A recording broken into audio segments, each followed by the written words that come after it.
بزرگان محترم، برادران اسلام، اللہ رب العزت نے انسان کو اشرف المخلوقات بنایا ہے۔ اشرف المخلوقات کا مطلب یہ ہے کہ جہاں بناوٹ میں، اعضاء میں، جسمانی اعتبار سے اللہ نے اس کو بڑا متوازن اور لقد خلقنا الانسان فی احسن تقویم کی ذیل میں اللہ جیسے فرما رہے ہیں کہ ہم نے اس کو بڑا خوبصورت سانچے میں بنایا ہے کہ اللہ کی کوئی ایسی مخلوق نہیں جسمانی اعتبار سے جو اس سے زیادہ مضبوط ہو۔ مضبوط ہونے کا مطلب بہت زیادہ وزنی ہونا، ہاتھی ہے جیسے گینڈا ہے، یہ مراد نہیں ہے، بلکہ اللہ نے اس کو ایسا مضبوط جسمانی اور عقلی صلاحیتیں عطا فرمائیں کہ اپنے سے کئی گنا زیادہ مضبوط جانوروں کو بھی اپنے تابع کر لیتا ہے، اپنے سے کئی گنا تیز جانور کو اپنی سواری میں لے لیتا ہے جیسے گھوڑا۔ تو اللہ نے اس اعتبار سے جسمانی ساخت کے اعتبار سے بھی اس کو مضبوط بنایا اور عقلی اعتبار سے بھی اس کو مضبوط بنایا اور ایموشنلی طبیعت کے حساس ہونے کے اعتبار سے بھی اس کو اشرف المخلوقات بنایا۔ لیکن دنیا کے اندر کوئی چیز کامل نہیں ہے،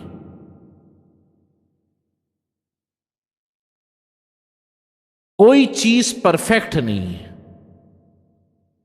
100% نتیجہ آپ دنیا کے اندر مادی اشیاء سے 100% نتیجہ کبھی بھی نہیں نکال سکتے۔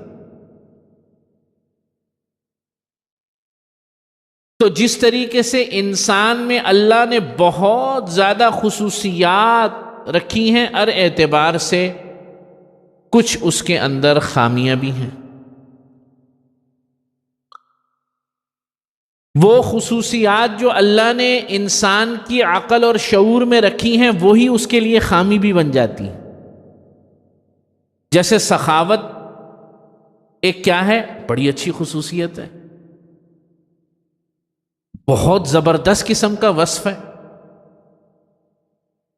لوگوں پر خرچ کرنا ایک انتہائی، جسے کہنا چاہیے کہ اللہ کے ہاں محبوب عمل ہے، لیکن یہ خرچ اگر اعتدال سے باہر نکل جائے تو اسراف ہے، فضول خرچی ہے، حالانکہ وہی چیز ہے۔ طبیعت کا اثر بھی ویسا ہی ہے، لیکن جب حد سے زیادہ آگے نکل گیا تو کیا ہو گیا؟ خراب ہو گیا۔ اسی طرح اللہ نے انسانی جسم کے اندر اس کے احساسات میں ایک اور چیز بھی رکھی ہے جو کہ ضرورت کے مطابق اگر استعمال ہو تو بہت اچھی چیز ہے، ورنہ عام طور پہ انتہائی خراب ہے، اور وہ ہے طبیعت کے اندر غصے کا ہونا، طبیعت کے اندر جلال کا ہونا۔ یہ انسان میں اللہ نے یہ وصف بھی اللہ نے پیدا کیا انسان۔ اگر یہ وصف نہیں ہوگا تو اپنا سیلف ڈیفینس نہیں کر سکے گا، مارتے رہیں گے لوگ اس کو، نقصان پہنچاتے رہیں گے۔ نبی کریم صلی اللہ علیہ وسلم نے ایک حدیث میں فرمایا، من قتل دون نفسه فهو شہید، جو شخص اپنے آپ کو بچاتے ہوئے مارا جائے، میدان جنگ میں نہیں، کفار کے ساتھ لڑتے ہوئے نہیں، بلکہ کسی نے اس پر حملہ کیا ناجائز، اس کی جان کو نقصان پہنچانے کی کوشش کی اور اس نے ریزسٹ کیا، مقابلہ کیا اور مر گیا، فہو شہید، حضور فرما رہے ہیں وہ شہید۔ من قتل دون مالی فہو شہید، آپ صلی اللہ علیہ وسلم فرمانے جو شخص اپنے مال کی حفاظت کرتے ہوئے مارا جائے وہ بھی شہید۔ آگے فرمایا جو شخص اپنی عزت و آبرو کی حفاظت کرتے ہوئے مارا جائے وہ بھی شہید۔ معلوم ہوا کہ یہ جو انسان کے اندر اللہ نے مادہ رکھا ہے مقابلہ کرنے کا، مال کی حفاظت کر رہا ہے، جان کی حفاظت کر رہا ہے، ریزسٹ کر رہا ہے، ریئیکٹ کر رہا ہے، تو یہ بھی ایک بہت اچھا رویہ ہے۔ یہ اگر انسان میں نہ ہو تو لوگ گاجر مولیوں کی طرح ایک دوسرے کو کاٹنا شروع کر دیں۔ لیکن جب یہ حد سے آگے بڑھتا ہے، جب یہ اپنے مقام پر نہیں رہتا، تو پھر یہ گناہ کبیرہ ہے اور معاشرے کا انتہائی بدترین اور خطرناک ترین روحانی بیماری ہے، جس کے اندر آج لوگ مبتلا ہیں یا جان بوجھ کر اپنے آپ کو مبتلا کرتے ہیں۔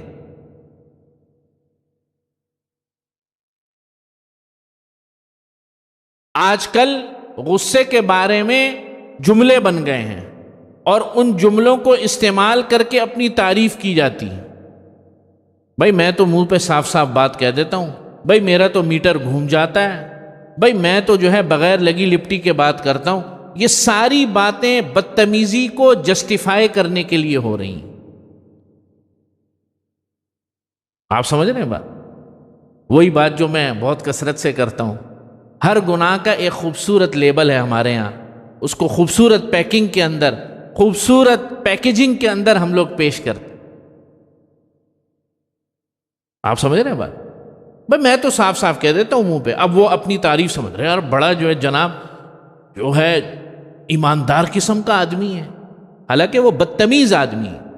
اس کو لوگوں کے مراتب کا نہیں پتا، اس کو اخلاقیات کا نہیں پتا، اور وہ یہ سمجھ رہا ہے کہ میں اپنی ذات کے اندر بہت زیادہ وہ کیا کہتے ہیں اسٹریٹ فارورڈ، کیا یہ بھی ایک نام ہے۔ یہ تمام کی تمام چیزیں در حقیقت اپنے آپ کا اظہار ہے کہ میں انتہائی متکبر انسان ہوں اور میں انتہائی غرور میں مبتلا ہوں، لہذا میرے مزاج کے خلاف جو بات ہوگی میں اس کی ایسی کی تیسی پھیر کے رکھ لوں۔ تو پھر وہ عادتیں کہاں گئیں؟ وہ اوصاف کہاں گئے کہ جن پر اللہ نے انعامات رکھے ہیں؟ قرآن مجید کی جو آیت میں نے تلاوت کی، اللہ فرماتے ہیں الذین ينفقون فی السراء، کہ یہ پہلے دو الفاظ سے تو ہمارے موضوع کا تعلق نہیں، لیکن آیت ہے کہ جو لوگ اللہ کی راہ میں خرچ کرتے ہیں خوشحالی میں، والضراء، اور بدحالی میں بھی۔ خوشحالی میں تو خرچ کرنا سمجھ میں آتا ہے، بدحالی میں خرچ کرنا سمجھ میں نہیں آتا۔ مطلب آیت کا یہ ہے کہ جو لوگ تنگ دستی کے اندر بھی اپنی استطاعت اور طاقت کے مطابق جو ان سے بن سکتا ہے کر دیتے ہیں، خرچ کر دیتے ہیں، اور خرچ کر دیتے ہیں، کبھی کسی کے پاس پیسے نہیں ہے تو اپنا وقت خرچ کر دیتے ہیں دوسرے کے لیے، اپنی صلاحیت کو دوسرے کے لیے استعمال کر دیتے ہیں۔ یہ بھی خرچ کرنا ہے، یہ بھی خرچ کرنا ہے۔ آپ کو کوئی کمال آتا ہے، پیسے آپ کے پاس نہیں ہے، ایک ہنر آتا ہے، ایک شخص آیا آپ کے پاس، انہوں نے کہا آؤ میں تمہیں سکھا دیتا ہوں، بھائی تم بھی معاشرے کے کارآمد جو ہے انسان بن جاؤ۔ دو لفظ پڑھا دیتا ہے، دو لفظ سکھا دیتا ہے، علم کے دو بول بول دیتا ہے، یہ بھی کیا کر رہا ہے؟ خرچ کر رہا ہے۔ جیب میں ٹکا نہیں ہے، یہ بھی خرچ کرنے کے زمرے میں آئے۔ تو والضراء، بدحالی میں خرچ کرنے کا مطلب یہ ہے۔ اور آگے جو بات ارشاد فرمائی جو ہمارے موضوع سے بھی متعلق ہے، والکاظمین الغیظ، وہ لوگ جو اپنے غصے کو پی جاتے ہیں، والعافین عن الناس، اور لوگوں کو معاف کر دیتے ہیں، واللہ یحب المحسنین، اور اللہ تو احسان کرنے والوں کو پسند کرتا ہے۔ تین لفظ ارشاد فرمائے۔ اور قرآن مجید کی کیا شان ہے، قرآن مجید کو کیا انداز ہے، کیا اسلوب ہے، کیا اللہ رب العزت حقیقت میں خالق کائنات کا کلام ہے، اگر کوئی سمجھے اور پڑھے، میرے اور آپ کے لیے تو بات کافی ہو جانی چاہیے کہ والکاظمین الغیظ، غصے کو پی جانا۔ یہ آگے دو لفظ اور بڑھا دیے، والعافین عن الناس واللہ یحب المحسنین۔ اس پر ایک واقعہ ہے چھوٹا سا۔ ایک بہت بڑے محدث تھے، ان کی باندی تھی، تو وہ بڑی قرآن مجید کی حافظہ تھی، اور جب بات ہوتی تھی نا تو وہ بات کرتی تھی، کوشش کرتی تھی کہ وہ قرآنی الفاظ میں بات کرے۔ ایک وقت وہ بھی گزرا ہے مسلمانوں پر کہ باندیاں بھی حافظہ ہوتی تھیں، غلام بھی حافظ ہوتے تھے۔ بہرحال انحطاط کا دور ہے، تو انہوں نے، وہ عالم دین تھے، بڑے محدث تھے، انہوں نے اپنی کسی غلطی، اپنی باندی کی غلطی پر نا اس کو ڈانٹا، غصہ کیا خوب، تو انہوں نے کہا والکاظمین الغیظ، تو وہ فوراً ٹھنڈے ہو گئے، اور جو برا بھلا اس کو کہہ رہے تھے کیا ہو گئے؟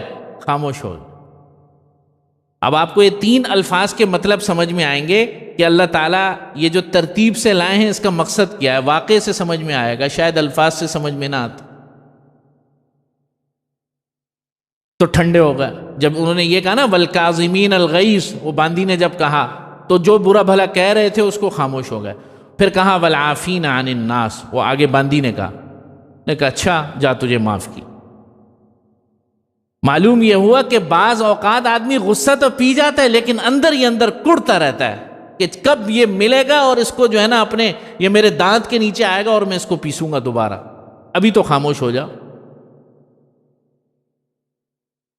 تو باندی نے آگے سے کہا واللہ یحب المحسنین، اللہ تو احسان کرنے والوں کو پسند کرتے ہیں، صرف معاف کرنے نہیں۔ انہوں نے کہا جا تجھے آزاد کر۔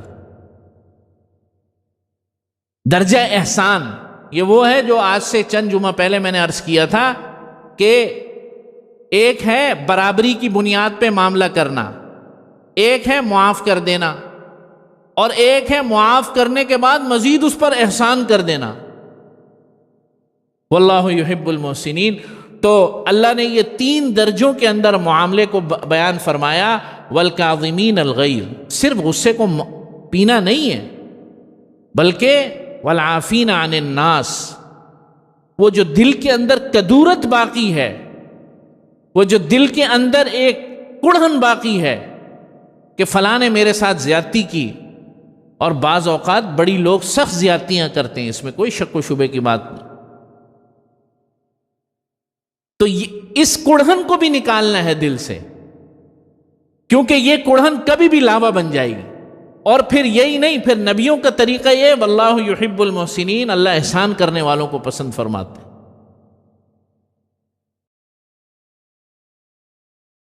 تو ہمارے یہاں معاشرے میں لوگ بے صبرے ہو گئے ہیں،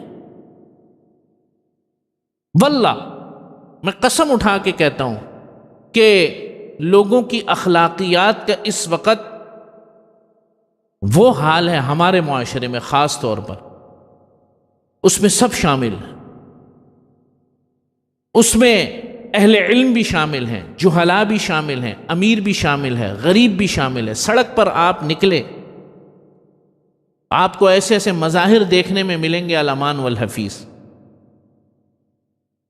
اور سچی بات تو یہ ہے کہ جب یہ مضمون میں بیان کرتا ہوں، حضرت حکیم الامت رحمۃ اللہ علیہ سے کسی نے پوچھا نا کہ حضرت آپ بھی تو اپنے کسی عمل میں کمزوری محسوس کرتے ہوں گے نا، بھائی نبی تھوڑی ہیں، یہ تو نبی کا دعویٰ ہو سکتا ہے صرف کہ وہ معصوم عن الخطا ہے۔ حضرت فرماتے ہیں جب میں اپنے کسی عمل میں کمی محسوس کرتا ہوں تو میں اس پر واعظ کرتا ہوں۔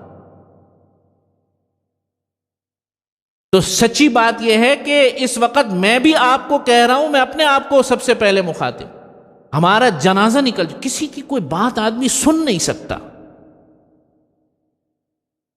دو چار باتیں کریں گے، ایک ایسے جو ہے جناب والا ہمارے دلوں کے اندر لاوے پھٹے میں ہیں، اور اس کا اظہار ہماری زبانوں سے ہوتا ہے، اور اس کو اصل جو نقصان کی بات ہے وہ یہ ہے لوگ اب اس کو کمال سمجھنے لگ گئے ہیں، حالانکہ یہ کمال نہیں ہے، یہ گناہ کبیرہ ہے، یہ بالکل ویسی گناہ ہے جیسے زنا گناہ ہے، یہ بالکل ویسی گناہ ہے جیسے چوری اور ڈکیتی گناہ ہے۔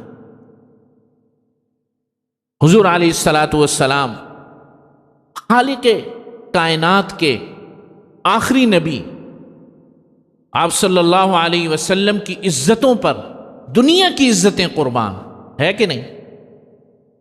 حضور کی عزتوں سے ہمیں عزتیں ملی، حضور علیہ الصلاۃ والسلام کے صدقے اور طفیل اس امت کو سب کچھ ملا۔ میری اور آپ کی کیا حیثیت؟ غزوہ حنین میں نبی کریم صلی اللہ علیہ وسلم تشریف فرما تھے اور مال تقسیم فرما رہے تھے، مال غنیمت تقسیم فرما رہے، تو چند لڑکوں نے جو نئے نئے مسلمان ہوئے تھے ان میں سے کسی نے کہا یا محمد اعدل یا اعدل، اے محمد انصاف کرو۔ اوئے ہوئے ہوئے ہوئے، استغفر اللہ۔ حضرت عمر رضی اللہ تعالیٰ عنہ نے تلوار نکال لی کہ محمد پیغمبر علیہ الصلاۃ والسلام انصاف نہیں کریں گے تو کون کرے گا دنیا کے اندر انصاف؟ بے شرمو۔ آپ صلی اللہ علیہ وسلم نے جب یہ جملہ سنا تو حضور کا چہرہ انور، صحابہ فرماتے ہیں، غصے سے اور کرب کی کیفیت سے لال ہو گیا۔ انسانی طبیعت ہے نا، اثر تو ہوتا ہے بھائی، پتھر کا تو نہیں بنا ہوا نا انسان، نبی بھی پتھر کا نہیں بنا ہوا۔ یعنی آپ صلی اللہ علیہ وسلم کو بے انصاف کہہ رہا ہے بٹوین دا لائنز، یہی مطلب ہے نا، اے محمد انصاف سے کام لیں آپ، یعنی نبی کریم صلی اللہ علیہ وسلم نعوذ باللہ نا انصافی کر رہے ہیں۔ حضرت عمر نے کیا کر لیا؟ فرمایا یا رسول اللہ حکم دیں میں اس کی ابھی جو ہے گردن اتار دیتا ہوں۔ نبی کریم صلی اللہ علیہ وسلم نے فرمایا عمر خاموش ہو جاؤ۔